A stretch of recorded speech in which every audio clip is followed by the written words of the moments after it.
За сайн байцгаана уу? Та бүхэндээ энэ өдрийн мэнд хүргэе. 4 дугаар төгсдөө эрхийг хамгаалах холбооны тэргүүн Адягийн эрдэнэлэг мөн миний бие мөгцдөг та бүхэндээ энэхүү нэвтрүүлгээ шууд хүргэх болно. Манай нэвтрүүлэгтээ шууд утсаар залгаж холбогдож асуух зүйлсээ асууж болно. За ингээд өнөөдөр сонгуулийн өдөр. Тэм учраас ард иргэд та бүхнийгээ идэвхтэй сонгуулаа өгч байгаа гэдэгт итгэлтэй байна. За ингээд танд энэ өдрийн мэндийг хүргэе. Баярлалаа. Сайн байцгаана уу? Орой мэнд хүргэе. За өнөөдөр манай энэ нэвтрүүлэгт холбогдуулаад одоо ингээд шууд утас маань нүгээр холбогдох үедтэй. Тэгээ миний хувьд бол одоо энд одоо сонгуулийн үеэр 9 шидийн юм илүүд одоо юм сайхан муухай юм ярих гэдэг ойлголтоороо биш. Нэг мөнгөсгийн бэлдсэн одоо уцаараа хүлээж авсан тэр асуултууд тэгээ та нарын асуултанд би хариулъя гэж бодож байна. За ингээд асуултаа асууж эхлэх үү. За тэг. Хүмүүс сонгуулийн сайн муу тогтолцоонд зөрчилтэй шударга явагдах боломжгүй гэх юм аа. Ер нь шударга сонгуул гэж танихаар юуг хэлэх вэ? За энэ шударга сонгуул гэж хэлэх юм бол ер нь баг одоо 91 оноос хойш байсан юм уу үгүй энийг л ойлгохгүй. Шударга байх нь хүнийг худалдаж авахгүй байх боломжтой төлөвлөлөөр шударга байх хэрэгтэй. Тэгтээ зэрэг юу гэхээр одоогийн энэ системээр хэлэх юм бол одоо энэ хар машины одоо ерөнхийлөгчийг ч юм уу. Гэхдээ ерөнхийлөгчийн сонгуул бол юугууд бол харьцангуй их хурлыг бол харьцангуй шударга. Их хурлынх нь нөгөө орон нутгийг бодох юм бол харьцангуй шударга. Орон нутгийн нь бодлоо зэрэг нөгөө дотооддоо нөгөө юугаа сонгодог юм бодох нь бас л харьцангуй шударгач гэдэг юм. Энэ юутай хамаардаг юм бэ гэхээр зэрэг хичнээн цөөхөн хүнийг хамарсан сонгуул болно. Төдийчний хэмжээгээр сонгуул маань өөрөө улхаатай л өөртөө худалдагдах боломж өндөртэй байдаг. За юун дээр одоо жишээлбэл их хурлын сонгуул гэдэг чинь нэг хүний л нэрийг дугуйлна. Тэгээ одоо нэг хэдэн 100, 500 ч юм уу 600 хүн нэрээ дэвшүүлгэлд яагаад болдгоо энэ нэг дугаартай тэгээ 75 дахь хүн 410 дахь хүн гэдэг. Одоо нөгөө янз бүрийн нөгөө урлагийн 9 шидийн юмнууд дээр чинь одоо ингээд нөгөө тэд дугаартай гээл 2 дугаартай 3 дугаартай намайг юугаараа дэмжээрэй гэдэгтэй адилхан нөгөө их хурлын тэгээ явчих юм бол харин ч өстой амар болох бах. Тэгэл ерөөсө дээрээс нь хулаад хамгийн өндөр оноо авснаас нь хулаад ингээд доошоо жагсаагаад 76-аар ингээд талтаа хийчих юм бол энэ бас л нэг харьцангуй шударга болно. Өнөөдөр хичнээн л одоо юу н одоо шилхэн бол хот хөдөө хоёрыг аваад үзье. Хотод ч сая гаруй хүн хотод байдаг. Нийт одоо хүн амын чинь одоо юу гэдгийг тал нь хотод байдаг. Сая 500-аад хүн хотод байдаг. Одоо бүлцэн өдөө байдаг. Тэгвэл хот хөдөө хүнийхээ тоогоор адилхан байх ёстой юм бол хотоос чинь нийт сонгогч биш нийт одоо их хурлын гишүүдийн чинь 76 гэж 38 хотоос сонгогдох ёстой шүү дээ. Тэгэл бас орон нутагт маань өөрөлдмөл цөөхөн хүнээр хүн гарч ирэх юм боломжтой. Ер нь хүний тоо гэдэг маань эргүүлээ сонгуул шударга байхтай ерөөс шууд хамаардаг. Хичнээн л олон хүн байна. Төдийчнийгээр худалдаж авах боломж нь өөрөө бага хэвчээ. Өөрөлдөх юм бол нэг тойрог 4 хүн гараал ирээ. 4 хүний нэрийг дугуулна гэл нэг тийм томсгсон тамир хийгээл ажилладаг. Тэгтээ зэрэгэн дээр нэг худалдаж авах боломж нь өшөө багасаа авчдаг. Тэгээд нөгөө хүний тоо ингээд доошоо буугаал ирэнгүүл нөгөө оюун хорлол мэтэн болсод байдаг 100 мянган цаас тараагаал явж байдаг. Тэгэл тэрийг нь шүүхнээ авчаал юугвал оюун хорлолын одоо ажилт нь хүмүүс 100 мянган цаас тарах хэрэгтэй гэж шүүх шийдээ хийсэн шүү дээ. Өнөөдөр бол Монгол тийм шүүхтэй байгаа шүү дээ. Шүүх нь бол юу гэхээр зэрэг 100 мянган төгрөг тарааж болно гэж шүүх шийдэл явж байдаг. Тийм сонин шүүхтэй улс оронд бол шударга юм гэдэг нь би эргэлдэж байна. Ер нь тийм л би эргэлдэж байгаа. За дараагийн асуулт. Миний ахыг өндрөө сунаж нас барсан гэд хэргийг нь хаасан. Гэтэл доошоо харж унсан ахын нуруунд дээр толбонууд үүссэн байсан. Учрыг нь хэлж өгөөч гэсэн асуулт байна. За энэ бол юу гэдэг зэрэг нөгөө хүүрийн толб гэж хэлдэг цогцсон дээр байж байгаа. Энэ толбтой холбоотой асуудал байна. Ийм маргаанууд бол их олон гардаг. Ер нь бол. Өөрөлдвөл тэр ихлээр толбыг нь би тайлбарлая. Толб гэдэг нь ямар учиртай байдаг юм бэ гэхээр хүний ингээд цусан дундуур ч ингээд цус хүйдэдэг зүрх ажиллаж явах. Зүрх зогслоо. Нөгөө цусан дундуур явж байгаа цус чинь зогсно. Тэгээд нөгөө цус чинь ингээд хөдөлгөөнгүй болонгууд хөндийн өвчнийхээ үйлчлэр доошогоо чиглэдэг. Доошогоо чиглээд хөдөлгөөний тухайн үед нас барснаас хойш одоо 30 минутаас 2 цагийн хооронд бол толб үүсдэг. Өөрийн толб. Тэр толб нь дахиж арилддаг. Тэгээ нэг толб шилж их барах гэсэн юмнууд гараад байдаг. Тэр нь бол яг нэг 5-10 минут дотор юу гэдгийг гэхээс 2-3 цаг болсон толб бол арилна гэсэн ойлголт бол байдаггүй. Тэгээ энэ дээр бол саяны хүний хэлж байгаагаар бол доошоо хараад өөрөө нас барсан байгаа юм бол толб нь бол одоо доороо байх ёстой. Тэгтэл дээрт нуруунд дээр нь толб гарсан байна гэдэг маань өөрөлдөх юм бол тухайн одоо талигач хүн одоо дээшээ харсан байдалтайгаар нас орсон гэсэн үг. Тэгээ нас орсныхан дараа одоо жолоодоо доош нь харуулсан л гэсэн ийм л утга санааг илэрхийлж байна. За яг энтэй адилхан нэг юм болж байгаа юм аа. Одоо сэлэн гэдэг юм байна. Сэлэн гэдэг тэр хөлийн ойролцоо нэг юм асуудал гардаг. Тэр нь юу гэдэгтээ тэр нэг хүнийг чад нөгөө амиа оролцсон байна гэд сэлэнгийн цагдаа прокурор нь шийдээд идэг. Дүүжлэгтэй төгсөн модноос дүүжлэхэд төгсөн байна гэдэг тэр одоо модонд хичнээн цаг дүүжлэгч юм идэх юм. Тэгээд нөгөөдгөө чи ингээд задлаа хийгээд үтсэн чинь ар нуруунд дээр нь хүүрийн толб байгаа байхгүй юу? Даалмал одоо юу гэдэг ар нуруунд дээр нь хүүрийн толб гарсан байж. Тэгтэл тэр хүнийг амиа орлоод дүүжлээд өгсөн гэж хэлээд идэг. Энэ шиг худлаа юм гэж байхгүй. Хэрвээ тэр хүн одоо хүүрийн толб нь ар нуруунд дээр байсан бол тэр хүн дээшгээ хартнаас орсон гэсэн ийм утгатай юм би. Тэгээ иймэрхүү яг ийм хэрэг маргаан ингэж яваад нөгөөдөг чинь хэдэн жил бол одоо буцаал эргээл тэр сэлэнгийн прокурортой холбоотой юм шиг байгаа иймэрхүү асуудал гэр. Бас нэг өөр нэг тохиолдол байдаг. Бас нэг өөр нэг тохиолдол нь юу гэдэгт тэр нөгөө өндөр нөгөө 3 давхраас доош уяа унжуулж хагаад унаад хүн өгчлээ гэсэн асуудал гарч ирдэг.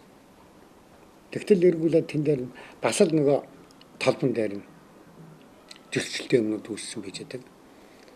Тэгэд энэ өндөрөөс унаад амьд үйж байгаад өндөрөөс унах энэ үйлдүүд чинь энэ сонирхолтой төрчлөлтөө нэг тиймэрхүү юмнуудыг одоо шийдэх юм бол тэр говьсон бүрт болсон бас л нэг 4-5 давхраас хүн унаал амиа хорлцлоо гэж тэгсэн чинь эргүүлээд тэр хүний дээдлт нүг хэсэгтэр нь одоо саяны нэг хүн бол толб байсан гэж хэлж байгаа. Тэгвэл тэр говьсон бүр дээр болсон юм дээр шарах марах одоо 9 шидийн юм дээрээ байгаа тал дээр нь өөрөлдөх юм бол унцныхаа дараа дээд талд нь яаж тэр шарах сариу үлддгийг нэг тиймэрхүү юмнууд бол өнөөдөр Монголд бол зөндөн гарч байна. Иймэрхүү юм хийдэг улсууд нь юу бол нэг хэдэн төгрөгөөр хийдэг нэг шинжээч нартай холбоотой юм байдаг. Одоо бас юун ч нэг хүн авчиад эмнэлэгт очиод өөрөө эмнэлэгт очиод хэвдсэн байгаа юм. Хотголуулсан гэдэг. Тэр хаана хотголуулсан бэ гэхээр бүр сапарампар гэдэг юм уу тэндээс ингээд яваад тэр гэмтлийн жишг очсон хаана айл эмнэлэгт очсон. Ачаад би хотголуулцлагаар хотголуулсан гэж хэлээд нөгөөд чинь эмнэлэгт хэвтээд тэгээд эмчилгээ авч чадаагүй нас орсон байдаг. За ингэж адил тэрэн дээр шүүх эмнэлгийн шинжээчийн дүгнэлт гардаг. Шинжээчийн дүгнэлт дээр артерийн судас нь одоо отгоны сархаар одоо тасарсан байна гэдэг шиг юу гэдэгчлээ. Тэгээд уушгины артер нь тасарсан байна ингээд нас орсон гэж. Тэр уушгины артер нь тасарсан бол тэр дороод нас орно.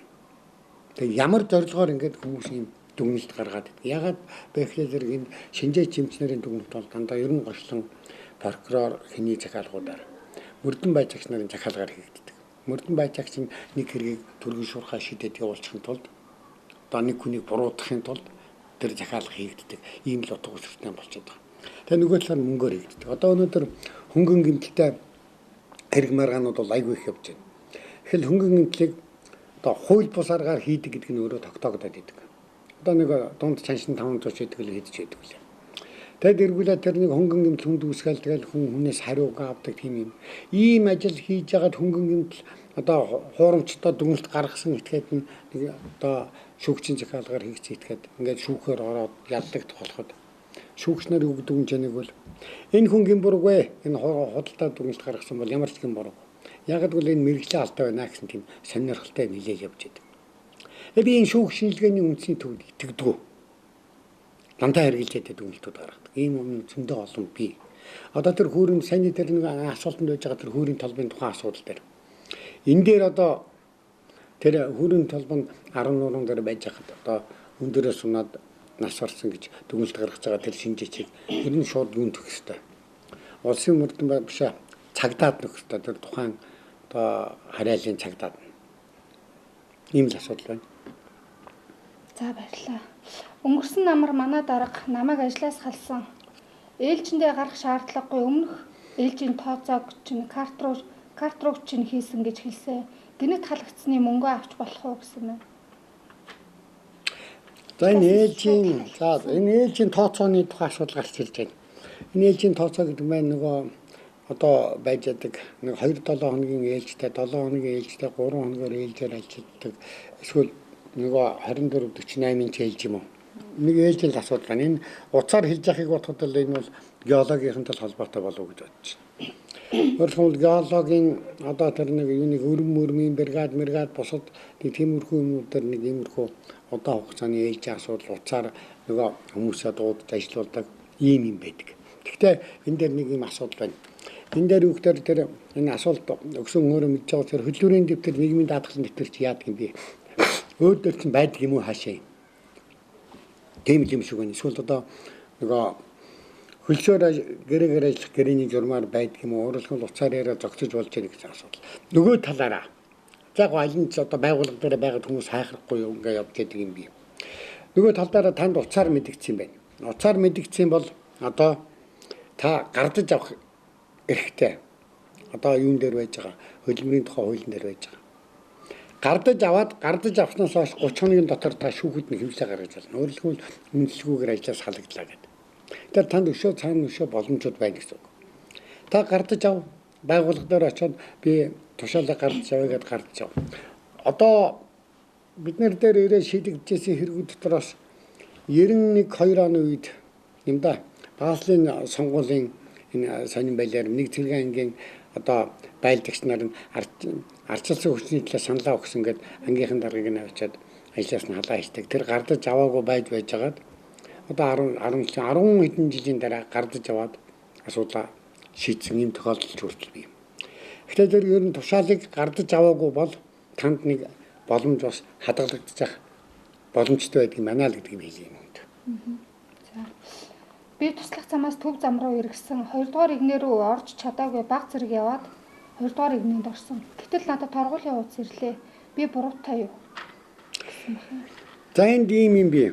За би тэр замын хөдөлгөөний одоо юу гэдгийг дүрм хууль мөл одоо их шийдэл юм байгаа бах. Нэгдүгээр игнэгээр зорчиж болохгүй гэсэн юм бол өөрөө байхгүй. Нэгдүгээр игнэгээр. Нэгдүгээр игнэгээр зорчиж болохгүй гэсэн юм байхгүй учраас нэгдүгээр игнэгээр явсны төлөө торгуул ирдэг энийг бол би хууль бус гэж үзнэ. Өөрөлдвөл яг шүүх юу үзэх юм бэ? Шүүх хуулийг л үздэг. Гэхдээ тэр энэ хуулийн дээр хууль бол төрчөөгүй. Дүрм бол ингэж байгаа энэ хүн бол нэгдүгээр хууль төрчих, хоёрдугаар дүрм төрчихгүй. А гуравдугаар дүрмчээ хуулимчлээ юу ч үлээ гэж зүүн гарт руу эргэж чадахгүй тэр хүн яах вэ? Нөгөө нэгдүгээр игнэний нөгөө хойдолд байжгаад нөгөө автобус бүх юмыг зогсоогоол дохиогоогоо л зогсоод байх нь шүү дээ. Тэгээ хин нэгэн зай тавьбал тийшээ орно гэсэн. Өнөөдөр манай дээр бол одоо хүнд нэгэнтээ зам тавьж өгөх тийм зохицуулт нь өөрөө жоохон хүндэлтэй. Одоо наадах нь гэдэг чи одоо 3 дугаар игнэнд байж байгаа л одоо 2 дугаар игнэл рүү ороод цэгээрээ гарах гал явна нэлээд тулаад ирнэ. Ийшээ дохиод байна. Энэ талд зам хүн тавьж өгөхгүй. Тэгэл ингээл уулзварлуу тулаад ирнэ. Догсоорогод уулзварлуу тулаад ирнэ. Замын цагдаа цаанаас нь хараад одоо ийшээ явгаал дохиол хөгөөд явуулчихдаг. Гэтэ энэ дээр бол хөдөлгөөний соёлын асуудал яригдж байгаа. Гэтэ саяны хүний хувьд бол баруун тийш эрэг гэдгсэн баруун тийш эрэглээ. Ягаад эргэж одоо төв зам руу ороод одоо баруун тийш эрэгдэг энэ юмнууд чинь зөндөл юм биш одоо тэр эхлүүр хажуугаар гараад ингээл баруун тийш эргэж байгаа энэ юм байж л байна. Бусдаа дурдаар болоо ингээл ордог.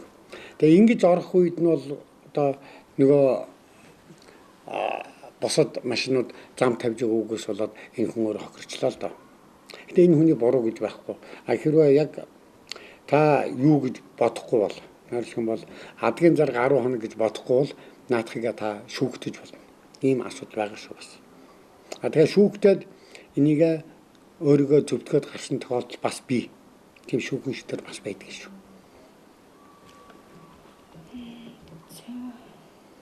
Би фотогийн зээлээ төлж чадахгүй болоод байраа алдахад хүрлээ. Өмнө нь төлсөн мөнгөө буцаа авчих болох уу гэсэн. За яг ийм арга бол одоо хэдэн зуугаар гарч байгаа. Хэдэн зуугаар гарч байгаа ч хүн өөрийнхөө боломжийг мэдгүйгээр фотогийн зээл гэдэг тэр нөгөө 8% хүүтэй гэдгээр ороод тэгээ нөгөө сар болгон гэдэг мөнгөө төлж явах хэрэгтэй энэ график хугацааг алдаад эсвэл төрийн албанд ажиллаж байгаа баталгаатай ажлын байртаа гэдэг ингээд орцсон байж байгаа тэрнээс халагдангууд нь авчиад нөгөө зээлийн зогсоодог хаадаг нэг ийм бод одоо өнөөдөр монголоор дүүрэн болчлоо. Гэтэ энд нэг сонин асуудал байдаг юм. Тэр төлж байгаа мөнгө чинь хүүнд нь төлөөд байна уу, юунд нь төлөөд байна гэсэн асуудал гарч ирж байгаа. Нөгөө байрныхаа мөнгөнд төлөөд байна уу, нэгдүгээр хүүнд төлөөд байна уу гэсэн асуудал юм. Хоёрдугаар асуудал энэ одоо зээлээр худалдаа авах гэрээний зохицуулт руу орж ирдэг. Зээлээр худалдаа авах гэрээний зохицуулт бас зээлийн гэрээний зохицуулт юм. Үнэхээр тэр хүн юм худалдаад авчих юм бол одоо зээлийн гэрээний зохицуулт явж байгаа бол тэр одоо гэрээнээс татгалзах энэ асуудал үүдэх юм бол одоо хүүтэй юутэйг нь буцааж авах хэрэг олдгүй үгүй юу гэдэг асуудал. Энд бол нэлээд эргэлзээтэй юмнууд юм. Тэр хэн юунесаа татгалж байна? Өөрөлдвөл хоёр талын гэрээнээс аль нэг нь татгалж байна. Тэр ипотекийн зээл хийж байгаа учраас нөгөө хэн татгалзах юм тэр барилгын байгууллагын татгалзах юм уугүй шүү. Банк татгалзах. Банк татгалзах юм бол бас яах юм? Тэгэхээр энэ чинь жижигхэн тийм цуврал одоо бодлоонууд бол өөрөө гарч ирнэ. Үнэхээр хүнд юм өгч юм бол тэр хүн өөрөө эзэн. Зээлээр худалдаж авсан нөгөө мөнгө төлнөг нь нөгөөх нь тэрийг инглээ тэглээ гэсэн асуудал. Тэгтэл эргүүлээд одоо 3 жилийн өмнө тэрийг авсан бол 3 жилийн өмнө тэр байр нь өөрөлдөх юм бол нэг 110 сая төгрөгийн үнэтэй байлаа. Өнөөдөр байр нь ч нөгөө 110 үнэтэй байсан байр чинь 70 болсон байж байгаа. Тэгтээ тэр гин чинь буцаага тэрийг чинь нөгөө зээл төлжөөс ирэхэд нөгөө байрыг чинь зараад мөнгө гаргаад буцаага бүх юм зохицуулъя гэдэг өөр хүнийг оруулах гэхлээр тэр хүн одоо байр 70 болсон байж яаж 110-аар авах вэ? Энэ бол нэлээд бодлонтой юм үүснэ. Энэ л асуудал байна. Гэхдээ энэ дээр бол нэг юм зөвлөхөд ер нь боломжоо харж иж ипотекийн зээлийн хамрах тэмцэгтэй байхаа л гэж би хэлэх байна. За би түүцэндээ тамхи зарсан гэж миний бүх тамхиг хураагаад хураасан тамхиа дутуу тоолоод аваад явчихлаа. Гэтэл тамхи хураасан хүмүүстэй хамт явж байсан нэг нь орж ирж тамхи аваад дараа нь бусдыгаа дагуулад ороод ирсэн. Энэ нь ёс зүйд нийцэх үү? За яг ийм тохиолдол миний хувьд бол одоо өмнө нь 2 3 асуудал юм яригдсан хүмүүс надад асууж ирсэн. Энэ бол бас ахаад нэг гарч ирж байна. Нэг асуудал нь бол тэр чулуу овооны тэнд бас нэг түүч рүү ингэж даарсан юм болж нэгдүгээр нь тэр 6 дугаар бичлэл оруулалтын аанаг руу юунд гэлээ тэнд тэр хавцааныг юм ярьж байсан. Тэгээ бас энэ юуны тийшээ гэж одоо хар ойрын захын тийшээ. Яг над дээр бол иймэрхүү асуудлууд орж ирж байсан. Энд нэг юм асуудал гаргадаг юм аа. Цагдаа гүйцэтгэх ажил явуулах хэрэг байхгүй. Эрхэм хорооны цагдаа нараа та нарт тэр гүйцэтгэх ажил явуулах тийм хэрэг байхгүй. Өөрөлдөө гүйцэтгэх ажил явуулж ш нөгөө тагнуул явуулж байна. Хүнийг өөрөлдвөл хүнийг тагнуулаар очиод юм ахуулаад тэгээд эргүүлээд яг ийм ажлыг хийж байгаа энэ цагдаа нар бол цагдаагийн энэ хийж байгаа ажил бол энэ бол ёс зүйн асуудал. Саяны энэ хүн бол энэ ёс зүйд нүг. Өөрөлдвөл цагдаагийн ерөнхий тэр дотоод тэнэлт аюулгүй байдлыг хэлсэн үг энэ цагдаа нарыг. Ялангуяа тэр дотоод тоолж авч байгаа асуудал хурааж байгаа юм бол юу гэдэг тоош хөрхөн хураагдаад цааталт нь дараад нь утгалуу бултамлууч нь орно. Энэ дээр юу гэдэг яг ийм ажлыг хийж байгаа улсууд нь нөгөө тамхины мөнгөгүй болсон цагдаа нар хийгээд байгаа ажиллаа. Тэгээ яг хөө тамхины хүн мөнгөгүй болоод үз. Тэгээ тэрний хөдлөө ингэж ядарсан хүмүүсээр ингэж ловер гэж нэг чинь өөрөө болохгүй шүү дээ. Тэр нэг төвчсөн одоо тэр төвсөн дээр амьдрах гэж байгаа тэр хүний амьдрал одоо хэдэн хүний амьдрал байдгийг 8,000 төгрөгөөр тамхи авдгийг.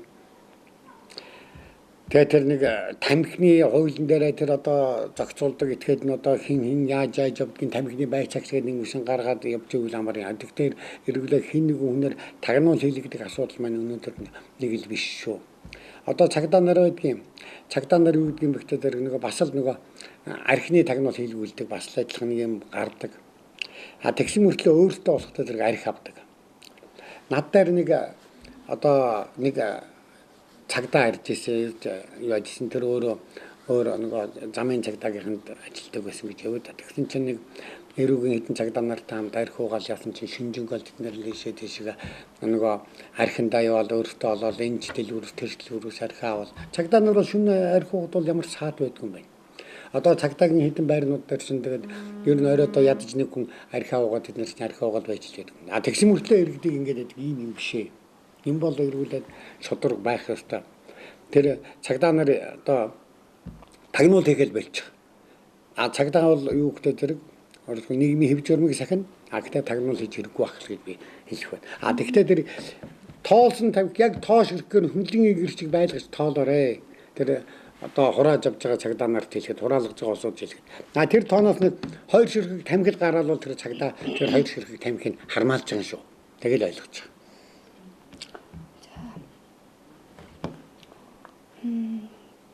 Тэрэлжийн гүүрний цаана голын хойд хэсгийн баруун тал нь газар нь тэгшгэн модон дунд горх тэрэлжийн хамгийн гоё газар байдаг. Гэтэл тэнд нэг ч амралт байхгүй, дүүрэн хашаа байх ба эцэд нь бараг бүгд хятадууд байна. Тэгэд энэ болохоор бид сая тэрэлжид явж байхад нэг амралтын газар асуугаад нэг хашаа ингээд хашаа руу ороход тэнд хоёр айлга байхгүй. Гэтэл тэндээс хүн гарч ирээд энэ одоо бид нар худалдаж авсан газраа гэд хятадууд байгаа байхгүй. Ингээ хорхог хийцэн айгүй сайхан найрлаад иж байгаа юм. Тэгээ одоо энэ нь хэний буруу вэ гэж би танаас асуумаар байна. За энд нэг юм би яг нарийн дээрээ бол ингээд яг Улаанбаатар хотоос ингээд хойшоогоо тэрэлж хүртэл ингээд гоё газрыг та нар хайгаад яваарай. Яг айтайхан гоё газар гэж ерөөсөө байхгүй. Тэгэд яваад ингээд тэрэлжийн гүүр гарлаа, тэрэлжийн гүүр гарангууд тэрэлжийн гүүрний зүүн гарт буюу одоо энэ баруун талын хэсэг хамгийн гоё газар. Тасархаа гоё газар байдаг. Тэгээд ийшээ баруун гарт тал буюу тэр зүүн тал дээр намагта тэр доошгоо замаас нэлээд цаашгаа зайтай тэнд нэг амралт гэдэг ах чимээ бид нар байхгүй. Тэгээд цаашгаа яваад ингээд амралтууд бол дандаа гол усноосоо хол байдаг. Тэр амралтын газар бос юмнууд нь голоосоо хол нэг уулдургаа юу ер нь хуураад угаасаар байдаг. Тэгээд цаашгаа тэрэлж хүртэл яваа тэрэлж дээр хүртэл нэг юмрх асуудлууд бий. Тэгтэл яг үндсэндээ яг тэрэлжийн тэр гүүр гараад гүүрний одоо зүүн гарт буюу гүүрний баруун талын хойдлын хэсэг бол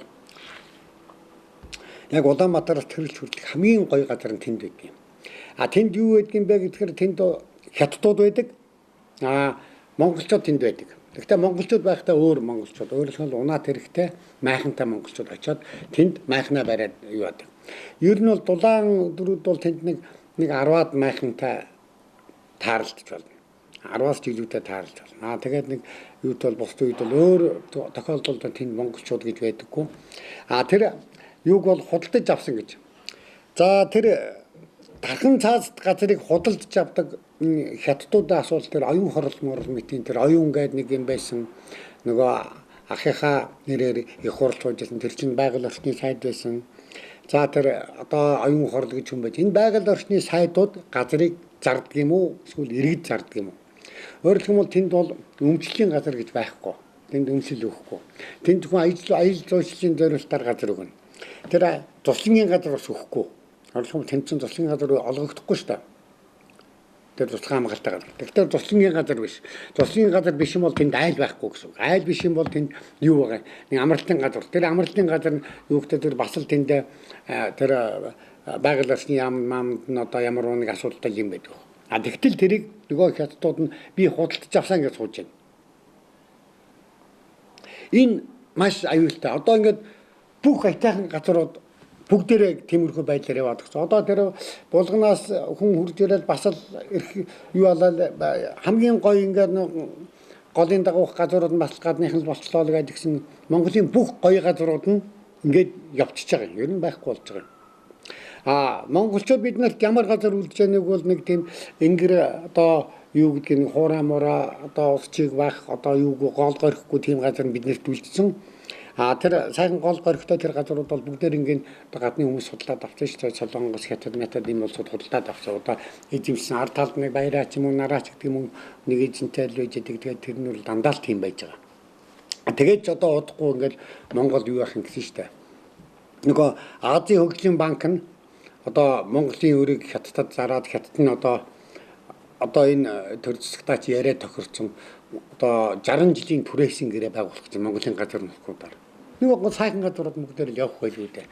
Төр засгийнхэнтэй яриа тохирчин гэж сонссон. Гэхдээ үнэн ч юм уу худлаа ч юм уу. Тэгтээ 60 жилийн түрээсэн юм нэрэгддэг. Ийм л юм байна. Ер нь бол гоё газар гэж байхгүй шүү дээ. Бүх гоё газрууд нь авчих юм чинь. Яг голоод агаад тий. Голоод агаад гоё газрууд байхгүй болчих. Тий. Ямар асуулт. Өөр асуулт. Ингээд ус. За. Одоо би өөрөө ярианда орох уу? Энэ үзэгчд байвал үзэгчдийг авъя.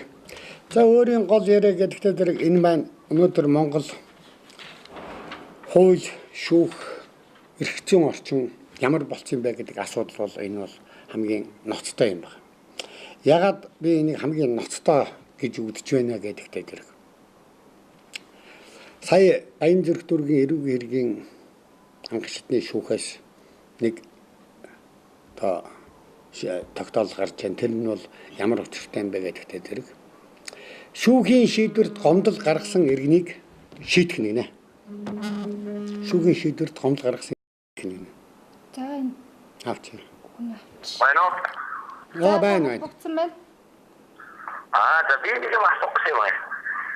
Энэ ерөнхийлөгчийн засаглалтаа болж болоод ер нь ямар шохон тийм их орчин бүрдүүлэл болох юм. 76 парламентын засаглалтаас ерөнхийлөгчийн засаглалтаа энийг та бүхэн мэдэх боломж авахгүй. Боломжтой байна. Үгүй мэдгүй. Би энийг хэлж мэдгүй. Ягаад гэвэл энийг их л олон хүн ярьсан. Тэгэл их л олон юм яасан хамгийн сүүлд нь тэр их эрх мэдлээ 76 л мэдэн штэ. Бид мэдгүй. Тийм үү. Тийм. Ер нь бол хүчтэйгэн шиг тэр нэг Тарам шиг ч юм уу, Путин шиг ч юм уу, эсвэл одоо би бүр их одоо энэ хүн ерөнхийлөгчийн сонгуул гэснээр би нэг бүр сонин жишээ танарт хэлье. За арчилсан цолон гэсэн Ким Жон гэж яддаг. Одоо манайх телевизээр бүх хүмүүс одоо тэр хүнийг муухай гал ерөөсө харгас хэрцгийгээд байдаг. Тэгтэл Ким Жон яг нөгөө ерөнхийлөгч нь болох үед бол тэр барууны хэвлэл мэдээлэл тэр улс төрчид эдийн засагчид нэг дүгнэлт хийсэн байдаг юм байна. Арчилсан цолонгос гадны тусламжтайгаар 10 жил болж ээж одоо үлсгэлэнгээс гарна гэсэн байдаг юм байна. Тэгсэн чинь Ким Жон ерөнхийлөгч бол 3 жилийн дотор солонгосыг арчилсан солонгосыг үлсгэлэнгээс гаргачих. Одоо үлсгэлэн байхгүй шүү дээ тэнд. За тэгвэл тэр үлсгэлэнгээс яаж гарав гэдэг тухайн асуудал байгаа юм. Гэтэ зэрэг өөрөлдөн бол Кимийн ах トゥ нар одоо найз нөхөд хамаатан бүлэглүүд байж байгаа. Кимийнхэн гэдэг маань одоо нөгөө Ким Ир Сений үеэс ахуулаад ах トゥ хамаатан садаг. Тэр улсуудын бүгдээрийн дээр нь байсан толгойг нь Ким Жон ч хэрга хийсэн байна. Тэнгүүт нь авилгалын сүлжээнүүд нь бүгдээр ингээд тасарсан. Авилга байхгүй болчихсон. Авилгад авах боломжтой болчихсон. Тэгээд Ким Жон ч өөрөлдөн 7 хоногт нь 2-3 удаа үйлдвэр аж ахуйн гадууруудаар явцдаг. Хизээч ирж магадгүй, төлөвлөдгөө. Тэгэл ерөөсөө иймэрхүү бол хоёр өмнөний дараа үндсэндээ юу үүсэж байгааг бол тэнд авилгал нь байхгүй болонгууд үлсгэлэн байхгүй болчихдөг юм байна. Гэтэ зэрэг хинч хизээч хийж чадахгүй 10 жил 20 жил болно гэсэн Ким Жон 3 жилийн дотор үлсгэлэнгээс гаргачих чадж байгаа юм бол Монголд нэг Ким Жон шиг ч юм уу нэг олигтойхон ерөнхийлөгч байгаад ганц хоёр нөгөө авилгачны толгойг тавтаа хийчих юм бол Монгол ядуурлаас өөрөө гараа явчихна. Бүгд дундчуудын амьдралтай бол Монгол сайхан болчихно. Ганцхан Монголд ингээд нэг хэдэн эсвэл нэг дээр хэдэн авилгачдыг цаазалж болдгоо маа гэхэд манайх чинь цаастай орно шүү дээ. Уг нь бол тэр элбэг доржин яриад байгаа тэр цаазгүй маазгүй тэр чинь тийм биш. Монгол тийм орн болоогүй. Тэр нэг хэдэн сайхан авилгачтай явж цааш нь ингээд пад гэд хийцэн байж хат бол нөгөө босод авилгач нь авилгаа авч чадхаа байгаад Монгол бол дундчууд орно. Би Монгол авилгалын эсрэг яадаг юм гэхээр шүүх авилгалын талд үйлчилдэг. Авилгалтай тэмцэх газар авилгалыг хамгаалдаг. Би нэг ганц жишээ дурдъя. Хилээр нэг хүн юм оруулж ирэх гээд одоо тэнд авилга нэхэгддэг. Авилга нэхэгдэнгүүд нь тэр нь авилга өгөхөөс зүгээр л өөрөө орж ирэх хэвээр бараан дээр авчиад тэнд тэгсэн энд үйлдвэрлэл болох байж байдаг. Тэгээ дараа нь орлогоо уцаар ярьсан чинь нөгөөдөл нь одоо юунд авилгатай тэмцэх газараас асуусан байгаа. За ингээд манайх юм оруулсан чинь ингээд саад очоод яах вэ гэсэн чинь авилгалтай тэмцэх газрын комиссар нь авилгыг өгч тэгтээ юм уу тэмдэглэж аваараа гэд нөгөө авилгатай тэмцэх газрын комиссар нь тэгээд өгүүлчих. За тэгэнгүүт нөгөө юм уу авилгаа өгөөд бараага хотод авч ирэнгуудаа гомдоо авилгатай тэмцэх газарт гаргачих. Тэгсэн чинь яадаг ингэж нөгөө тэр авилгачныг матсан хүн итгэдэг шийдэгчдэг ба шүү дээ. Хэн шийдэж яах гэж тэр нутгийн шүүх. Яагаад тэр шүүх шийдгсэн бэ гэсэн ерөөсө ганцхан юм байдаг юм байна. Хогч шүү та нар авилгачдыг матаж болохгүй. Матах юм бол та нарыг хохирно гэдэг нөгөө матсан хүн торгуулад тэр нөгөө авилга авсан этгээд нь тэнцэн авдаг ч юм уу. Ийм явд юм байна. Өнөөдөр Монголд өөрөлдөл шүүх нь авилгыг хамгаалдаг, авилгатай тэмцэх газар нь авилгыг хамгаалдаг. Тэр үтгэл өнөөдөр шүүхээс ямар сонин шийдвэр гарсан гэж бодож байна. Энэ дээр юу гэхээр зэрэг шүүхийн шийдвэр гарсан шийдвэр шүү дээ. Шүүхийн шийдвэрийн талаар гомдол гаргасан этгээдийг шийтгэнэ гэдэг шүү дээ. Тэгээ шийтгэж байна. Шүүхийн шийдвэрт гомдол гаргах хэрэггүй юу? Би. Шүүхийн шийдвэрт давлаалж гомдол гаргана. Хяналтанд гомдол гаргана. Болохгүй бол тэр эрэг гүйлийн 250 загснаар гомдол гаргана. Өөр бусад шинэ нийлэрс нөхцөөр гомдол гаргана. Тэгсэн чинь шүүхийн шийдвэрт гомдол гаргасан учраас буруутаа гэд хүнийг шийтгэж ивэл яах вэ? Би дараагийн нэвтрүүлгээр би бүр нэр устаа бүгдээр ингэ хэлнэ. Өнөөдөр Монгол ийм болцсон. Тэр үтгэл улсын дээд шүүхний үгэл Сүхбаатар дүүргийн шүүхийн шүүгч уянга гэдэг хүнийг татгалзаж болохгүй гэж шийдвэр гаргачихжээ шүү дээ. Нэгэн хүн шүүгчийг яагаад татгалздаг юм? Яагаад гэвэл анган шатны шүүхээрээ хэрэгээ шийдвүүлэхэд нотлох баримт олоход олж чадахгүй өөрөө олж авах нотлох баримтыг шүүх нь гаргаж өгөхгүй нөгөө талд үйлчлээд гүгээд байна. Нэг яхин тэгээд эсрэг талд үйлчлээд байгаа шүүгч улаан цам эсрэг талд үйлчлээд байгаа шүүгчийг татгалзахаас өөр замгүй шүү дээ. Тэгвэл татгалзныхын дээрээ шууд шийдэх чинь. Шийдэх нь зөв гэж. Өөрөөр хэлбэл уян гэдэг шүүгчийг Сүхбаатар дүүргийн шүүхийн шүүгч иргэний хэргийн анган шатны одоо шүүгч Сүхбаатар дүүргийн. Тэрний шүүгч уян гэдэг хүнийг татгалзах юм бол татгалсан хүнийг шийтгэж болно. Тэр татгалзыг уян шүүгч өөрөө дангаараа шийдэх хэрэгтэй гэдэг дээчиг тогтоолоо гаргачлаа. Энэ бол Монголын шүүхийн гудам шиг. Би шүүхийн ерөнхий зөвлөлийн дүндэн дөрж энэ тухайн асуудлыг би хэлхээс өөр зам байхгүй. Энэгээрээ дамжуулаад. Яг л өнөөдөр Монголын шүүх ухарлаа. Шинтгэлээс ухарчлаа. За та холбогдсон байна. Юм асуух гэсэн байна. Сайн байна уу? Юу яасан аа? Манай нэг хүү Солонгос руу нэг 3 сарын виз гаргуулах га. Хүнд нэг сайт руу өгсөн. За та жоохон чанга яриарай. За тэгээд сайт руу өгсөн. Тэгээд нөгөө хүн авчаад морьсон юм байна л да. Энэ сайт руу шууд шүүхээр хэмлээд авч болно. Цагдаад өгсөн ч болно. Ийм юм байна шүү дээ. За та холбогдсон байна. Юу яасан юм аа? 500 мянган авсан. За. Тэгээд 3 сарын За та яриараа сонсохгүй шүү. За энэ үзэгч минь утсан нь болохгүй шүү. Тэгээ өнөөдөр Монголын шүүх бол аимшигтай ухралт хийлээ. Амар ухралтууд байна. Би одоо энд нэг бас нэг ойлгохгүй юм байдгийн. Захиргааны хэргийн дээд шүүхийн гаргасан тийм цаг хугацааг ухраасан тогтоол байж байна. Иргэний шүүхийн гаргасан шийдэх юм бол одоо ингээд энэ албан бичгийг, албан байгууллагаас албан бичгийг иргэд хоорондоо хийсэн худалдаа авах гэрээгээд хийсэн тогтоол байж байна. Ийм гаж тогтоолууд өнөөдөр дээд шүүхээс гарч байна. Монгол улсын дээд шүүхээс. Монгол улсын дээд шүүхээс ийм гаж тогтоол гарах ёстой юу? Гаруул тэр тогтоолыг яах юм? Хуулийн үндсэн хуулийн 50 дугаар зүйл дээр 52 дээр заагдсан дээр өөрөлдөл Монгол улсын бүх хэргийг дагаж мөрдөнө гинэ. Бүх хэргийг дагаж мөрддөг юм бол Монгол улсын дээд шүүхийн гаргасан тогтоолын дагуу бүх албан бичгийг худалдаа авах гэрээгэд бүх нийтээрээ дагаж мөрдсугаа гүцээ. Дээд шүүхийн тогтоолыг бүх нийтээрээ дагаж мөрддөг юм бол шүүгчийг татгалзаж болохгүй. Татгалзах юм бол тэр хүнийг шийдэх нь гэж байна. Монгол улсын дээд шүүхийн гаргасан тэрүүгээр нь юу хийж байгааг нь шүүхийн шийдвэрт гомдол гаргах юм бол аль хэлбэрээр тэрийг шийдэх нь гэж байна. Авчих. За та холбогдсон байна. Байна уу? За асуулт.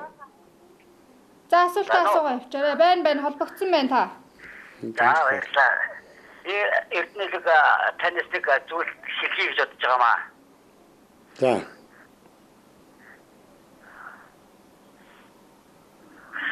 Яг үнийг хэлэхэд Монгол улс хуультай хуульгүй хоёрын замаар явж байгаа байхгүй юу?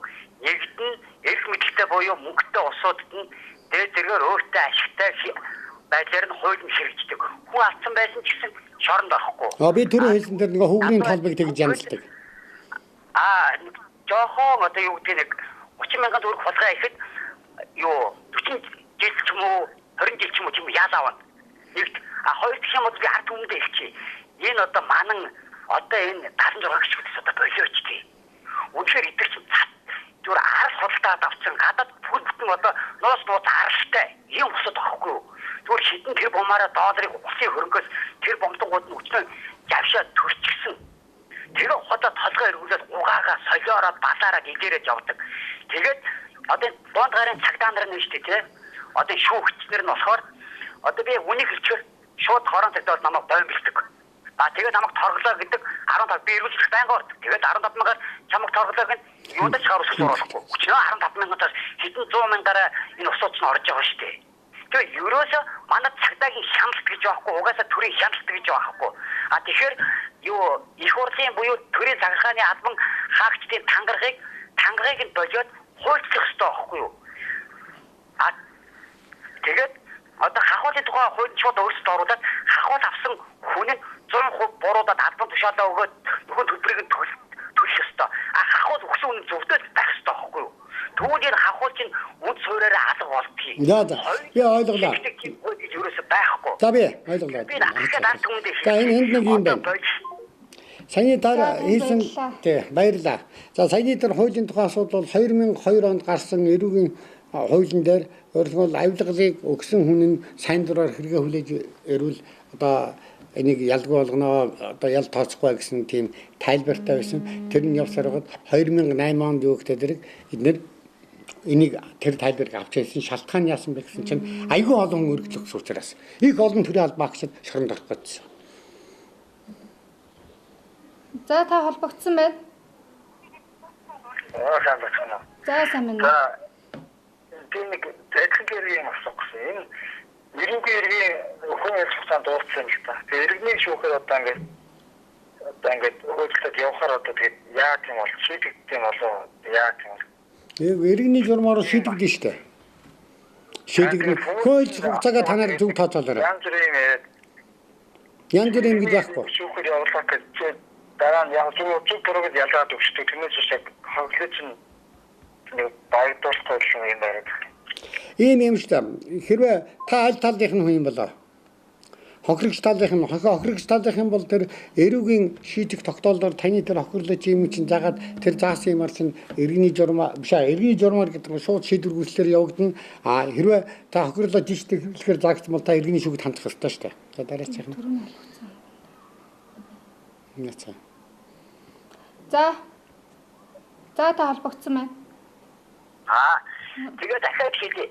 Юу ч төр засгийн 76 гишүүд биш үү? Ердөө юу ядгүй. Ажил хийдгүй. Яагаад тэгэхээр тамхины тухай хууль тэгээд боломж талбай тамхи татаж болохгүй.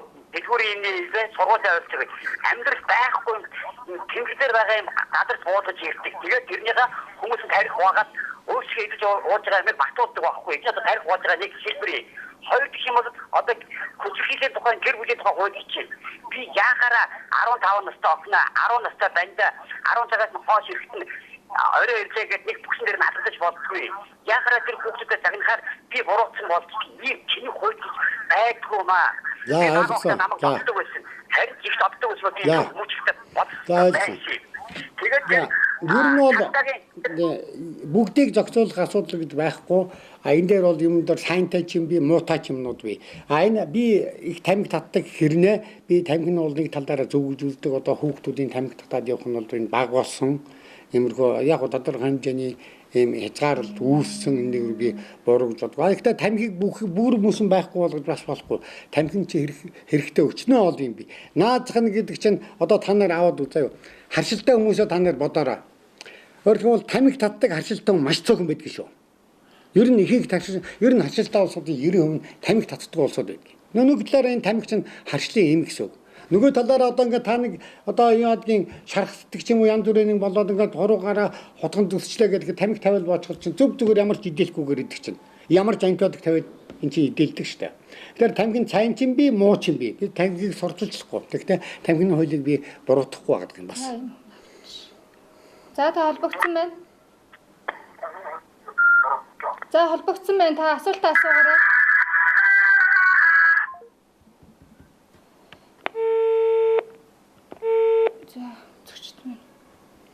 За сая бол би нэг жоохон дэнтсэн юм ярьчихлаа. Гэхдээ амьдрал дээр тийм шүү. Тамхиг бүр мөсөн одоо муу гэднэрлээ дахихын оронд тэнд хэрэгтэй чинь бас байдаг гэдгийг бас анзаарч явах хэрэгтэй байх гэж бодсон. За та холбогдсон байна. Манай нөөцтэй ярих гэсэн. За та асуултаа асуугаарай. За энэ 2 жилийн өмнө 6 атуугаа алдаад манай нөхөө тэгэнгүүт одоо энэ аваар сая нэгэн өдөр зал баригтал яаж хүлээсэн юм бэ? Тэгээд одоо шүүх өрөвдөө төлөв бол та нар тэрийг төлөөд офисын бараг төлөв явуулж байгаа юм. Тэгээд ухаантаа юугаар төлнө гэсэн байх юм. Одоо энэ хай 400 байгаа надад тонч нөлтөө. Тэнгээр төлнө гэсэн байх юм аа. Төлнө гэдэг одоо тийм байх юм уу? Нэг хоёр дэжргээд хаваад аймагт бас нэг дөрөв таваад байгаа би хүнд нэг үлтгэн нэг тэр зэгтэн явуулаад ажиллаж гисэн хүн. Тэгээд тэр нь болохоор шүүхээр явж байгаа одоо нөө шүүхийн шийдвэр гүйцэтгэхээр авахлаад нэг нь одоо 5 сард өгсөн. Тэгээ тэрүүнийх нь одоо хөөсөлтөг хугацаа дээр дуусах хугацаа байдаг юм уу та нарт нэг хариулт юм нөгөө. За.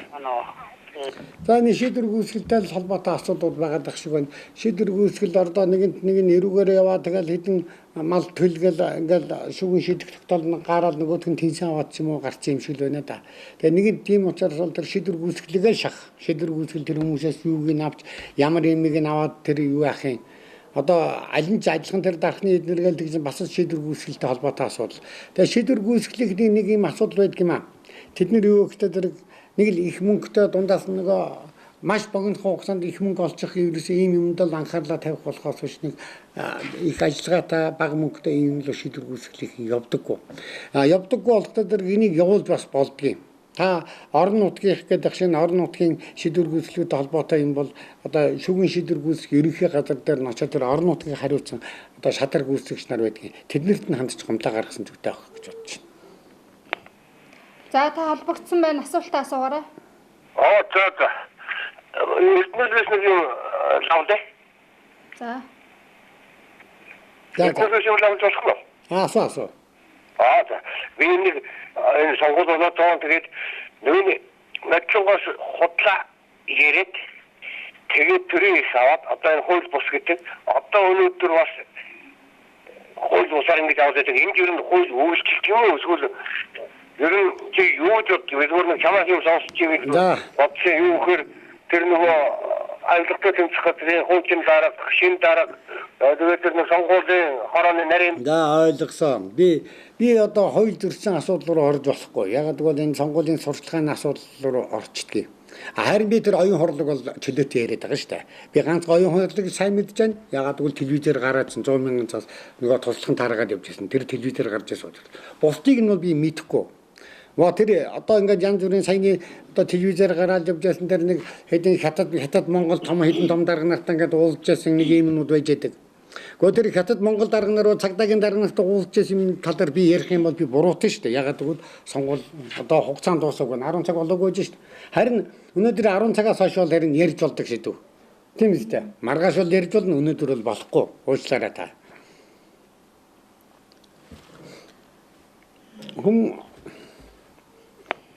За та холбогдсон байна. Шууд утсан. Тийм байна. За та асуултаа асуугаарай. Би далхин тэргийн талаар бас нэг ярих гэж юм аа. За.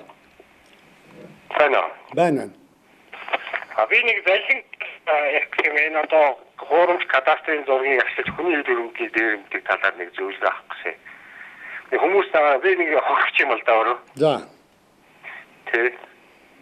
За тий асуултаа асуу. Та асуугаад яриад явчих. Тэр юм очтой байхгүй. Би нэг юм баашин байхгүй юу? Зослонд. Тэгсэн чинь манай энэ хажуудлын нэг манай баашгийн зургийг ингэж авч байгаад үйл хөдлөлийн гэрчлэг гаргуулж аваад намайг цагдаа айлгаж байгаад миний ингэж ид хөрөнгийг дэмжиж байгаа байхгүй. За. Тэгэхээр та нэг мэдээлэл өгөөч.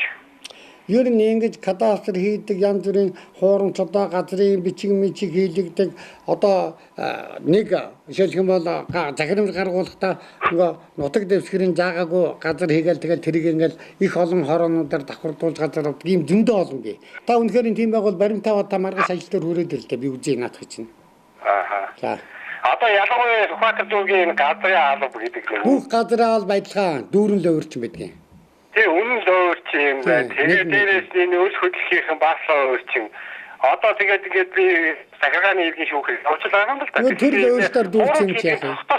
Тэгэхээр нэг хүчгүй болгож болохгүй байна гэдэг. Шүүгч нь одоо нэг ийм За одоо ингээд манай нэвтрүүлгийн цаг өндөрлөх гэдэг нь үү да. За нэвтрүүлгийн цаг энэ үзэгч авч. За тэгвэл тэгээ. За сүүлийн үзэгч авч. За та асуултаа асуугаарай. Холбогдсон байна. Энэ нөө ерөнхийлөг гэдэг. Тийм байна. Доор мөн үү? Тийм байна, мөн байна. Байна. Энэ юу яах гэсэн шинэ эрүүгийн хууль асуух гэсэн. За шинэ эрүүгийн хууль одоо 7 сарын 1-ээс хэрэгжин би тэр болтол сайн танилцаагүй явж байна. Би ч өөрөө сайн танилцаагүй явж байна. За. Ягаад гэвэл цаасан дээр гарч хэвлэгдэж гараагүй байгаа учраас би ч өөрөө сайн танилцаагүй. Интернет дээр байж байгаа нэг юм байж байдаг. Тэр нь бол бодиттой хэмжээгээр бол тэрийг нь авч цаасан дээр хэвлэж би өөрөө хэвлэж ном болгож авч үзэж чадахгүй байгаа учраас би ч өөрөө сайн ойлгоогүй явж байгаа. За манай нэвтрүүлэг ингээд өндөрлөж байна. Та манай төрд гомдгсдын эрх ашгийг хамгаалах холбоо төрийн бас байгууллага та холбогдохыг хүсвэл 9602 9703 7080 6968 гэсэн утсаар холбогдоорой. За ингээ баярлалаа. Баярлалаа.